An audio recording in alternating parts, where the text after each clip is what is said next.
This episode of PediaCast is brought to you by the Center for Family Safety and Healing at Nationwide Children's Hospital.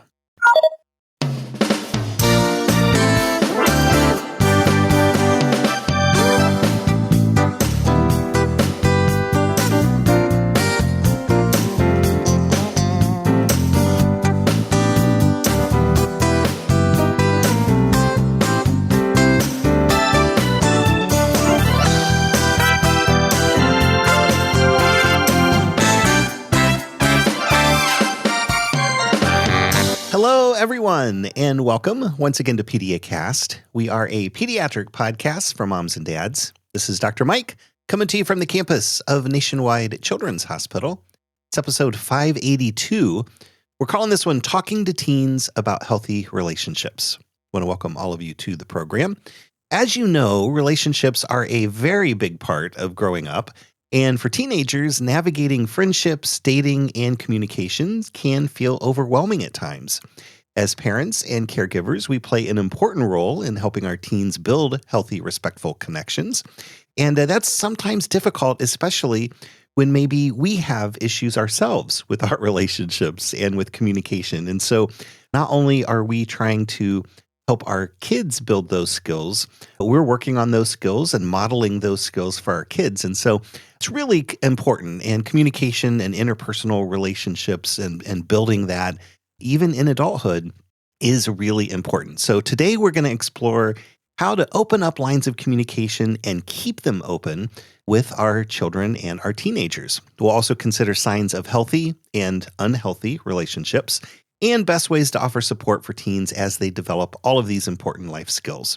Of course, in our usual PediaCast fashion, we have a terrific guest joining us this week, Caitlin Tully. She is a community educator and prevention manager for the Center for Family Safety and Healing at Nationwide Children's Hospital. She will be with us shortly. We're going to talk about open lines of communication, setting boundaries, red flags, green flags, digital rights. Lots coming up in this conversation that's going to be important, especially for parents with preteens and teenagers at home. Although open lines of communication and non-judgmental conversations is important really from a very young age, because when you make that a part of the family culture, when kids are really young and talking to them in developmentally appropriate and age-appropriate ways that change as they get older, but starting early really is key to success. Although, if you haven't done that, it's never too late to start having open conversations. And in the course of this episode, we'll talk a lot more about how to do that successfully. Before we get started, I do want to remind you the information presented in PediaCast is for general educational purposes only. We do not diagnose medical conditions or formulate treatment plans for specific individuals. If you're concerned about your child's health, be sure to call your healthcare provider. Also, your use of this audio program is subject to the PediaCast Terms of Use Agreement, which you can find at PediaCast.org. So let's take a quick break. We'll get Caitlin Tully settled into the studio, and then we will be back to talk about teens and healthy relationships. It's coming up right after this.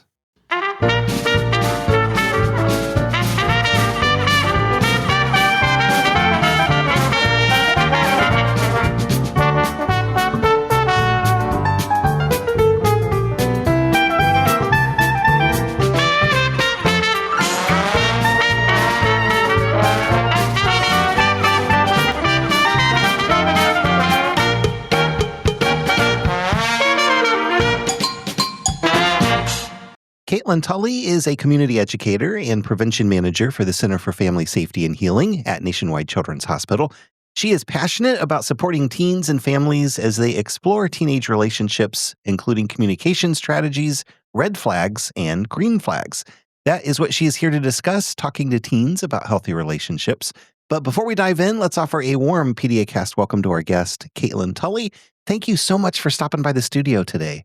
Thank you so much for having me. I'm so grateful to have this conversation with everyone. Yeah, it is a really important conversation, and I'm excited to share this with moms and dads out there.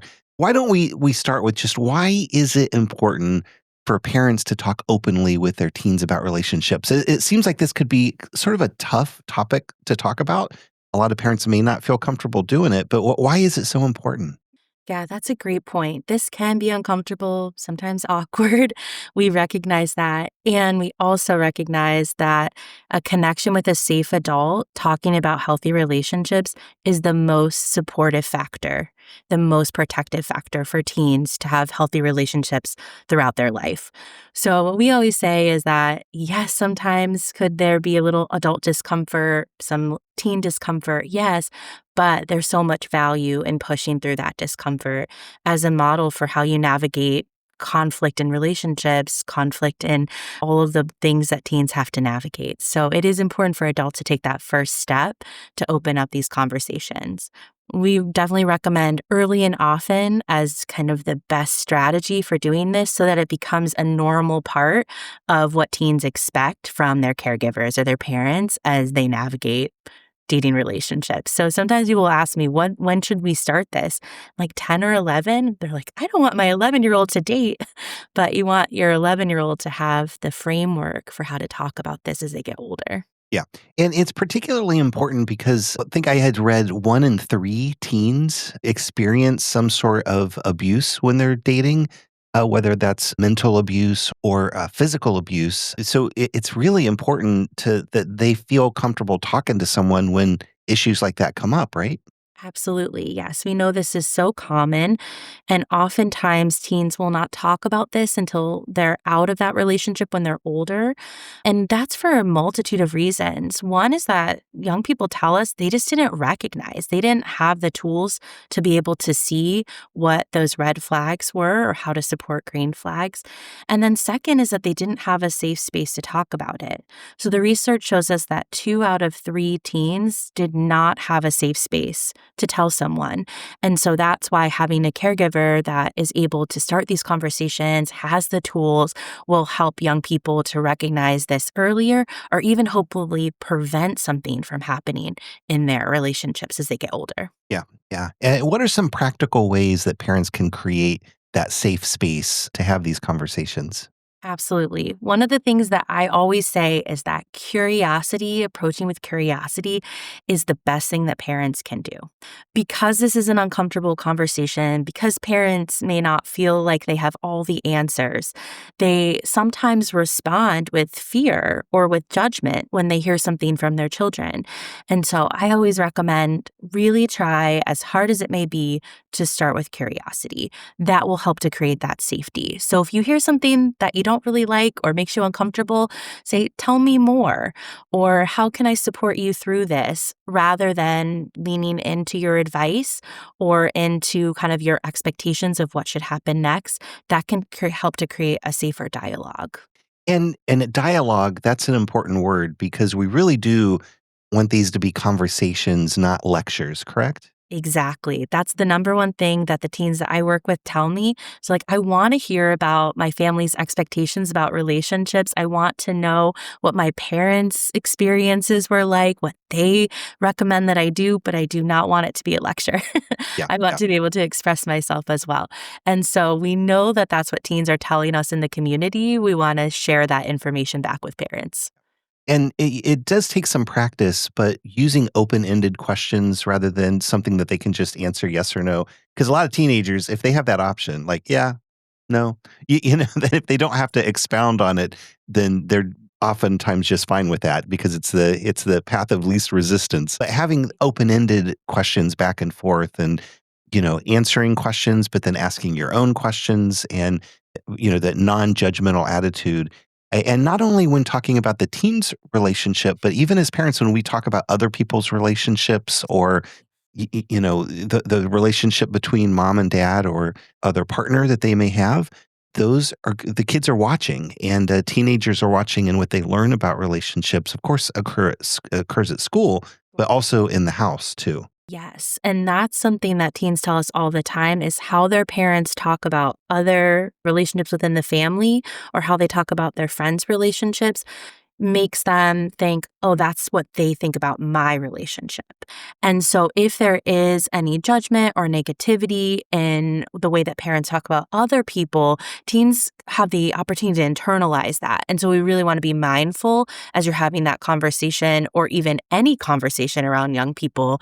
How are you talking about others as well? They are very attuned to that and are paying attention to everything that parents are saying. Yeah. Yeah.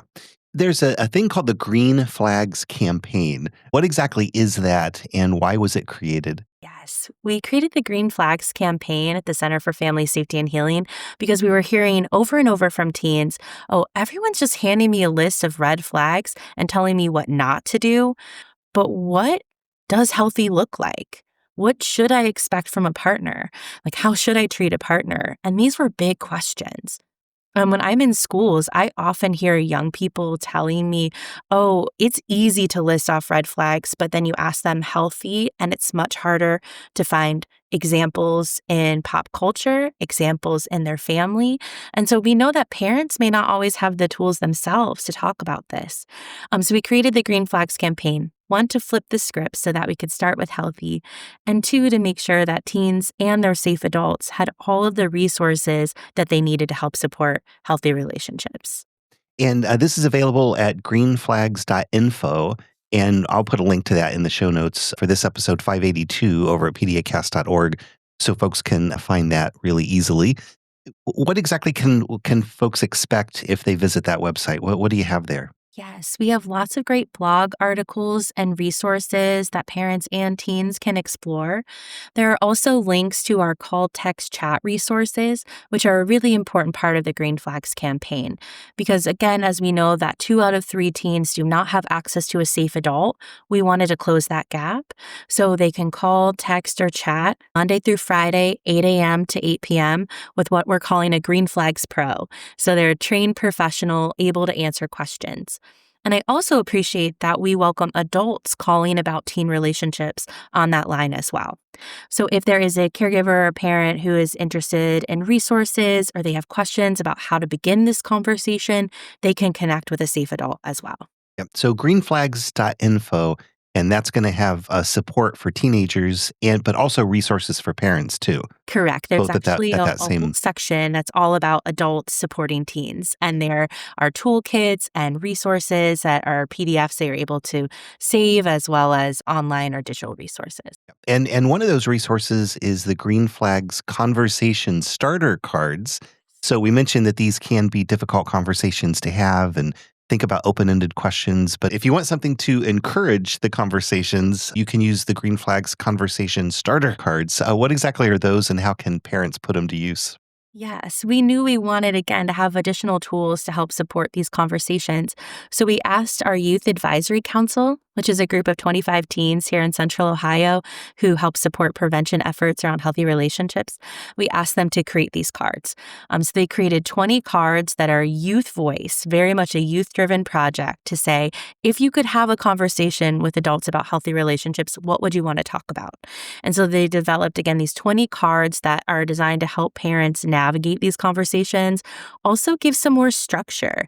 We know that teens often tell us that if they have more structure around these conversations, that feels safer for them. So for all of those reasons, these conversation starters are helpful for parents and their kids. What are some examples then of green flags in healthy relationships? What are those things that we're looking for that lets us know that the relationship is healthy? Absolutely. And this is actually what kicks off those conversation starter cards. So it's a great place to start.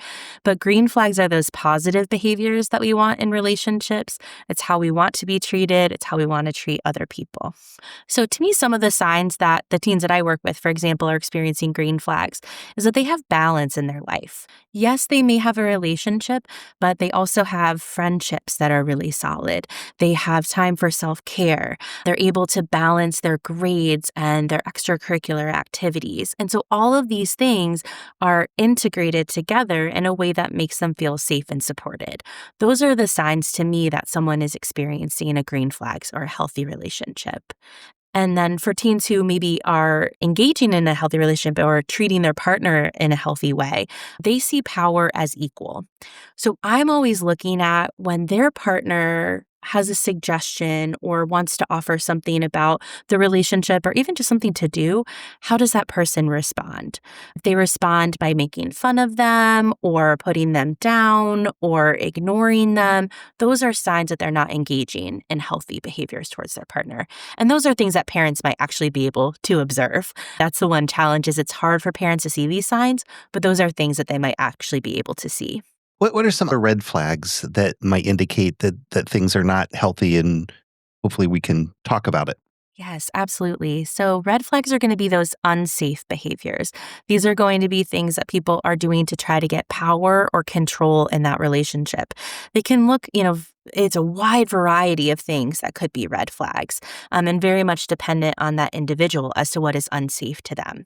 But signs that they might be going through that is major changes in behavior or appearance. This is usually the first thing that a parent will notice is that maybe they will see changes in clothing. They may start wearing makeup or stop wearing makeup.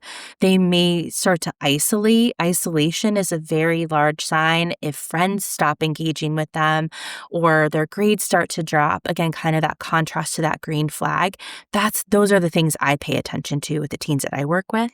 And then signs that someone is engaging in harm, the things that I hear most often are what I call the language of entitlement. So this is where they say, it's my right, or I'm allowed to, or because you're my boyfriend or because you're my girlfriend, I'm allowed to treat you this way.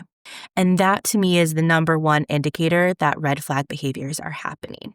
Yeah. And when parents see that, what's the best way to approach talking to your teen about what you're observing? Because I imagine teens can get defensive pretty quickly, and you may feel like, well, what, my parent doesn't think that I see that or doesn't recognize my ability to be able to handle it on my own. So it can be a little uncomfortable, and kids may be hesitant to talk about it. So, how can parents start those particular conversations? So we know that adolescent brains are in a big time change and that they are still building some of those skills for impulse control and empathy.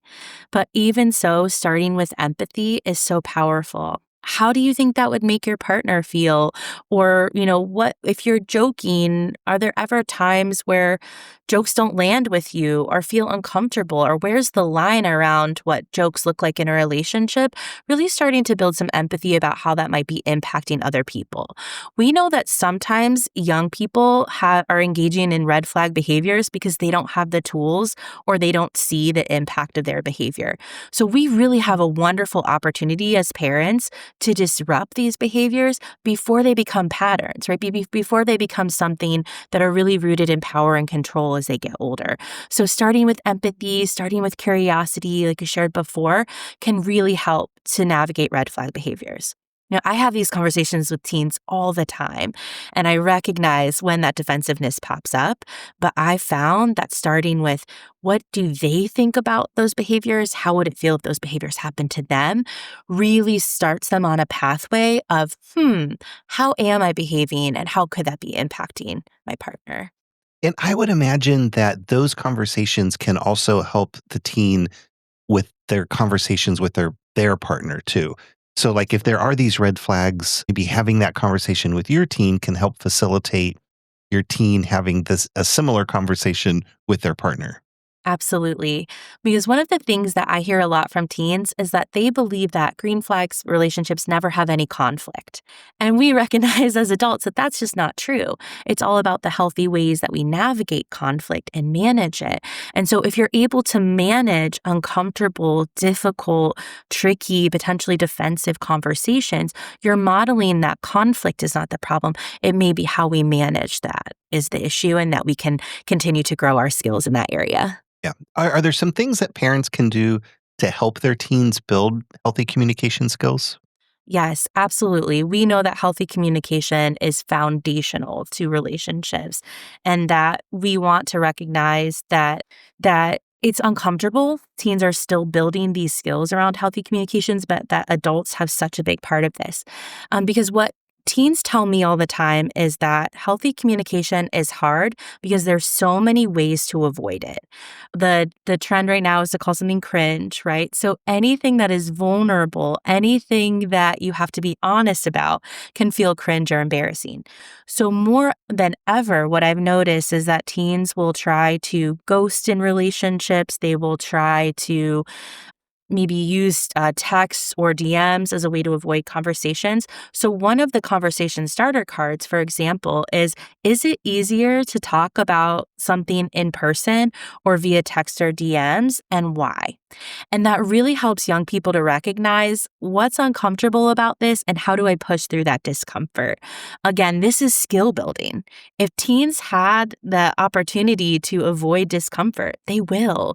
And it's our job as adults to help them create those healthy communication skills. Yeah. And these are skills not only for relationships, this is a great building area for it, but really in your teen's life moving forward as a young adult and then as an older adult, we are going to have conflicts in lots of things because we have relationships of one sort or another with other people. And when you have multiple people, you're often going to have different ideas and opinions. And so these are skills that really do transfer into higher education, into the workplace, into adult friendships, and all of those things. Another important thing is boundaries. How do we talk to kids about boundaries, and why are those so important in teen relationships? Yes, absolutely. Boundaries are foundational to healthy relationships. They're how we want to treat others, they're how we want to be treated by others. And so there's been kind of a growing dialogue amongst teens and on social media about boundaries. And one of the challenges with that is that sometimes that term boundaries is misunderstood or even sometimes misused. So if parents can be a voice to talk about those boundaries, they can help to unpack some of those messages. Because one of the things that I see often is that young people who are engaging in harm will try to use the term boundaries to justify their behavior. So, for example, you're not allowed to talk to certain people. That's just my boundary. Or you need to be available to me online 24/7. That's my boundary. And so we want to help young people figure out what's the difference between a boundary, how we want to be treated, and control, right? Trying to have power over someone else. And so giving them really concrete examples is very powerful. So one, for example, that I use with a lot of teens I work with is if you say someone who's using controlling behaviors might say something like, well, you know, our relationship is important to me, so you need to hang out with me 24/7. Like you need to give up time with your friends because if your relationship is important to you, like it is to me, you would give up your time. And kind of flipping that around to say a boundary would be a relationship can be important to both of you. And you can have time for your friends and time for other things in your life and setting really clear boundaries about what that looks like. So, for example, if someone says, our relationship is important to me, you're important to me, and my friends are important to me too.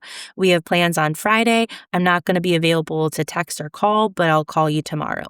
That's an example of a boundary that they can practice to really learn how to, have those healthy separation and ensure that they're able to understand those messages of boundaries versus control.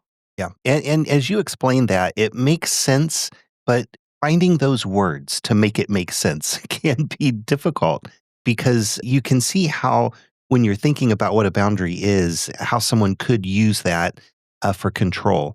And so having that conversation and providing examples, I think is really going to be important. And this is, again, another thing where we want boundaries in many areas of our lives, not just relationships. And so this is a great practice ground. And I'm sure when you have a new baby, you don't imagine yourself, oh gosh, I have to teach them about boundaries when they're teenagers. It's not an easy thing. And so this is why greenflags.info is going to have some really great resources to help parents navigate these conversations.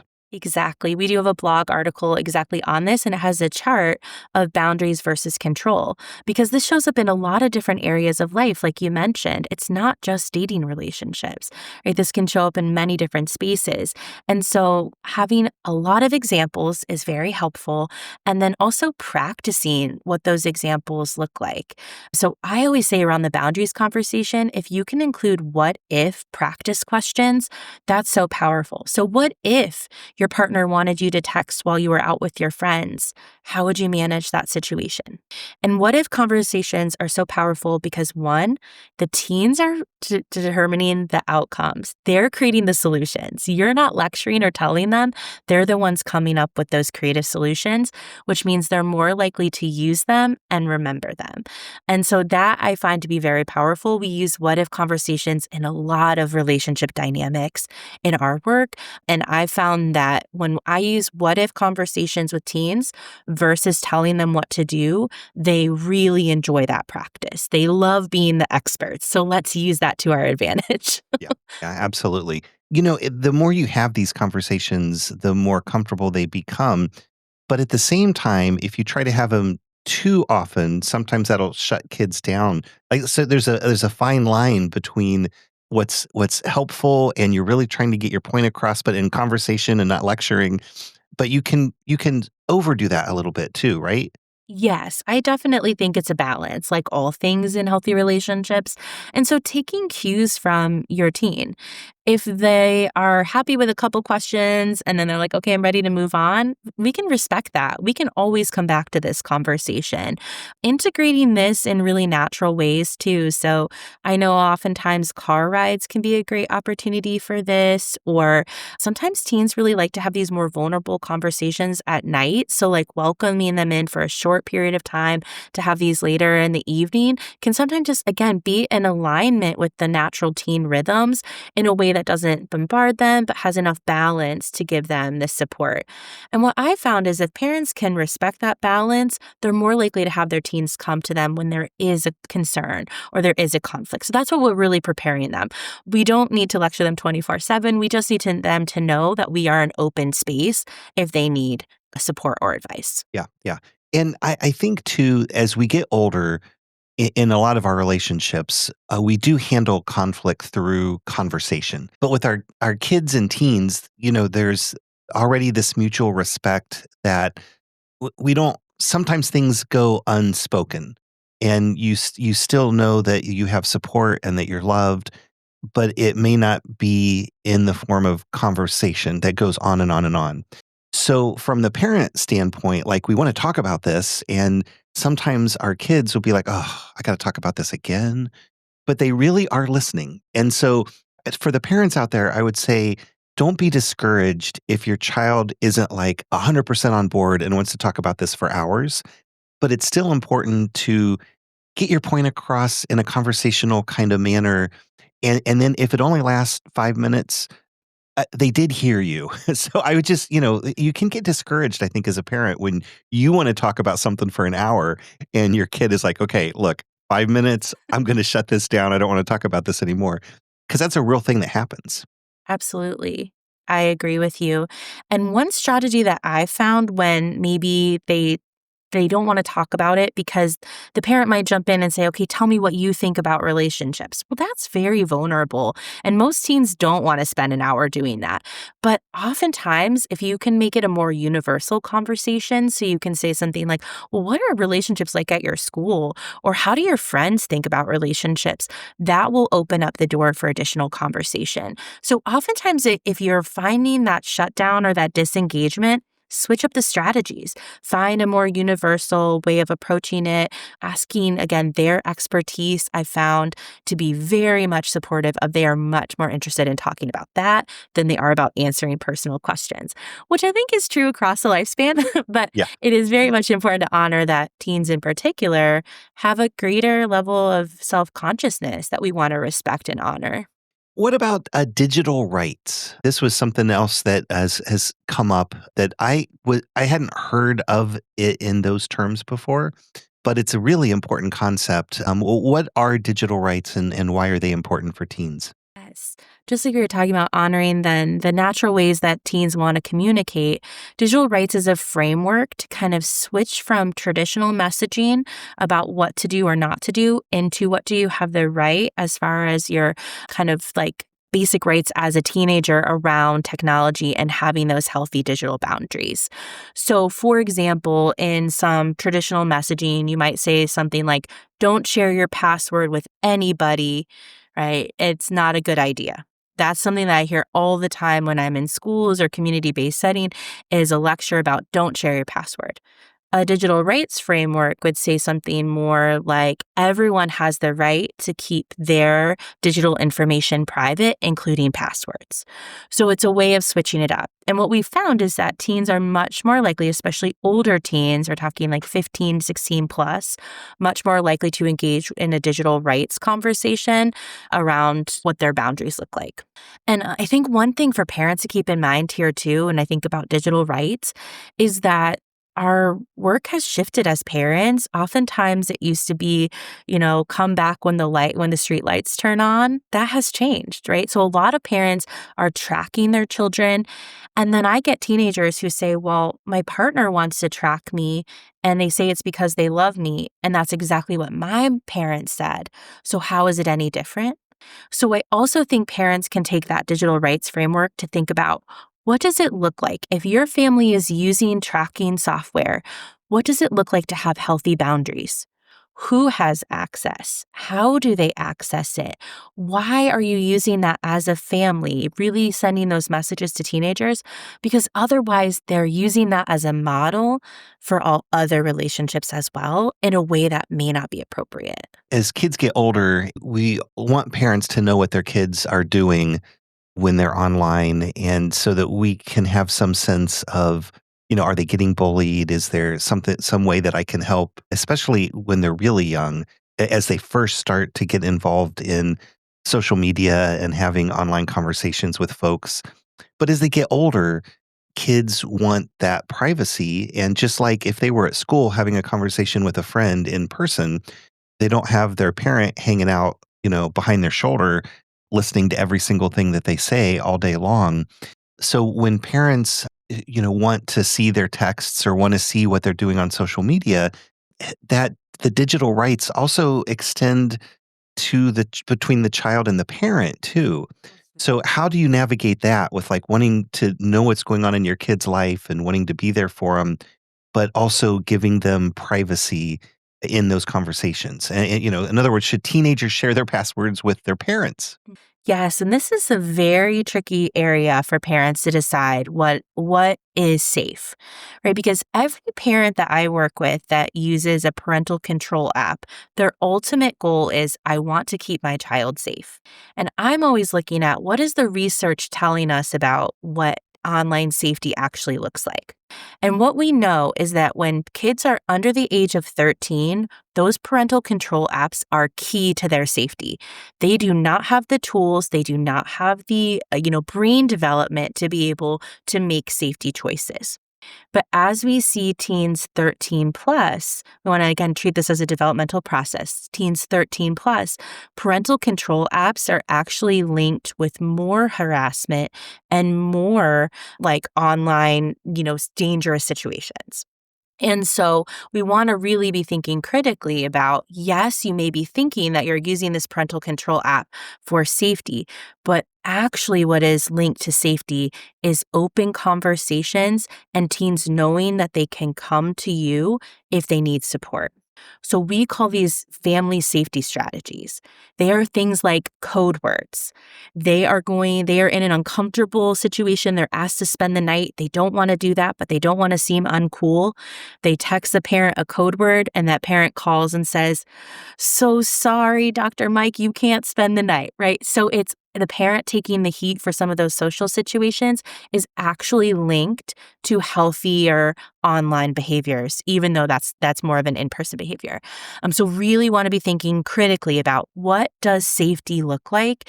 And the research is pretty clear that parental control apps as teens get older are actually linked with less safe behavior. So we want to keep that in mind. What do we replace it with? We replace it with those conversations, those safety plans, and those family safety strategies. And the earlier you start that, you just make that open conversation part of the family culture even before they're 13. Like when they're 8, just start having open conversations like, "Hey, you can talk to me about anything." One of the things that I hear from teens all the time is that they're very concerned about their parents' reactions. Their parents have said, if you make a mistake, you will lose your phone. You will lose these privileges. Well, what child is going to go to their caregiver saying, hey, I messed up, or hey, I'm in a difficult situation, when they know they're going to lose this lifeline to their social connections? They're not. So they problem solve other ways. They get advice from online sites like Reddit. They turn to their friends. And what I always say to parents is, do you want to be the safe space for advice, or do you want it to be these online or friend spaces? And so one of the things that I recommend is that parents say to themselves, when you're navigating those safety concerns, you're seeing these things that make you uncomfortable, say, my only job in this moment is to stay calm, right? If I can manage my own emotions in this space, we can find safety. We can make a safety plan together. But oftentimes it's the parent is so scared or fearful that there's a lot of dysregulation. There's a lot of anger, frustration, or reactive decisions. And that's what can drive children out of parent connection into these other spaces that may not be safe. Yeah, because we really do yearn as humans to have connection, and your teen is gonna find a safe space somewhere, Somewhere, yeah. and it really hopefully, you want it to be with you, and the earlier you start that, the better that's gonna turn out, really. Yes, and what we know is that oftentimes adults are more powerful peers that are engaging in harm online. They are reaching out to young people. The first thing that they do is say, I care about you. You're important to me. You're amazing. Because that is often what kids who are seeking those kind of relationships, that's the gap, right? That's not what they're not getting in their parent relationships. So we want to be that voice. We want to be that, safe connection that says, you are important. You are valued. We care deeply about your safety and you are important to us. We've talked about a lot of things today. We've talked about greenflags.info and the conversation starter cards. We've talked about boundaries and digital rights. Lots of things to consider, and these may be some new things for parents.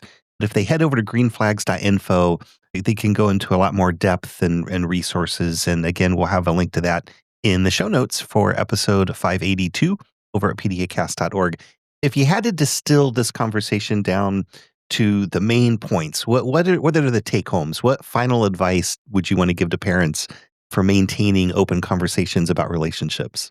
Absolutely. I think curiosity, empathy, compassion for ourselves and for our teens will help to model healthy relationships and help them access the supports they need for healthy relationships for the rest of their lives.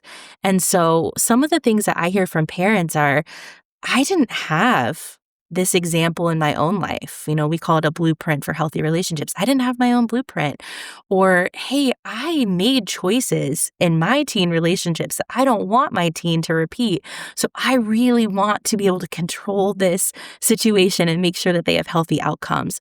And it's honoring that our teens have to learn in their own ways, in their own time, but that we can, with that compassion, that curiosity, that empathy, we can build healthier relationships for ourselves and for our teens. Yeah, really important. And again, we'll have a link to the Green Flags campaign in the show notes, also to the Center for Family Safety and Healing, which does wonderful work here at Nationwide Children's Hospital. So once again, Caitlin Tully, community educator and prevention manager with the Center for Family Safety and Healing at Nationwide Children's Hospital. Thank you so much for stopping by today. Yes, thank you again for having me.